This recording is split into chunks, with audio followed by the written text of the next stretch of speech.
લોકસભા ચૂંટણી પહેલા રાજ્ય કોંગ્રેસ તૂટી રહી છે ત્યારે જેતપુર શહેર કોંગ્રેસ પ્રમુખની નિમણૂક કરવામાં આવી છે। રાજકોટ જિલ્લા કોંગ્રેસ પ્રમુખ લલિત વસોયા દ્વારા જેતપુર શહેર કોંગ્રેસ પ્રમુખ પદ માટે પ્રમોદભાઈ ત્રાડાના નામની ગુજરાત પ્રદેશ કોંગ્રેસ સમિતિમાં દરખાસ્ત મૂકવામાં આવી હતી। પ્રદેશ પ્રમુખ શક્તિસિંહ ગોહિલ દ્વારા દરખાસ્તને મંજૂરી આપવામાં આવી હતી। પ્રમોદભાઈ ત્રાડા જેતપુર નગરપાલિકા પ્રમુખ અને ઉપપ્રમુખ સહિતના અનેક હોદ્દાઓ પરથી રહી ચૂક્યા છે। પીઠ રાજકીય આગેવાન પ્રમોદભાઈ ત્રાડાની શહેર કોંગ્રેસ પ્રમુખ નિમણૂક થતાં જેતપુર કોંગ્રેસમાં પ્રાણ ફૂંકાયા છે। મહત્વનું છે કે લોકસભાની ચૂંટણી પહેલા ગુજરાત કોંગ્રેસમાં પક્ષ પલટોની શરૂઆત થઈ ચૂકી છે। અગાઉ કેટલાક નેતાઓ કોંગ્રેસનો સાથ છોડીને ભાજપમાં જોડાયા હતા, ત્યારે હવે વધુ એક કોંગ્રેસી નેતા ભાજપમાં જોડાયા હતા। ગુજરાત પ્રદેશ કોંગ્રેસ સમિતિના મહામંત્રીએ ભાજપનો કેસરીયો ખેસ ધારણ કર્યો હતો। ગુજરાત પ્રદેશ કોંગ્રેસ સમિતિના મહામંત્રી ધનસુખભાઈ ગુજરાતી ભાજપમાં જોડાયા હતા। ભાજપ પ્રદેશ અધ્યક્ષ CR પાટીલની હાજરીમાં ધનસુખભાઈ ગુજરાતીએ કેસરીયો ખેસ ધારણ કર્યો હતો।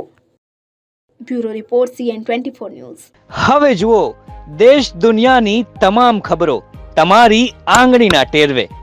ઉઠાવો મોબાઈલ અને ગૂગલ પ્લે સ્ટોર પરથી ડાઉનલોડ કરો અમારી CN24 ન્યૂઝ મોબાઈલ એપ।